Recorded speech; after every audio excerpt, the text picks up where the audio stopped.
Hey, my name is Steve, and let's talk just a second about this Craftsman tape measure. It's the 25 footer, it's a self-lock, but there is a really important reason why I bought this tape measure. Just looking at this tape measure, it looks like your standard tape measure you would have in your home, out in your shop. It locks it, unlocks it. Nice little working buttons there to lock it. It's got a little clip if you want to carry it on your belt.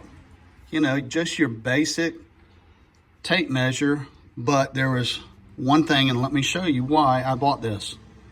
All right, look at the tape measure itself, and you will see that this is a fractional tape measure.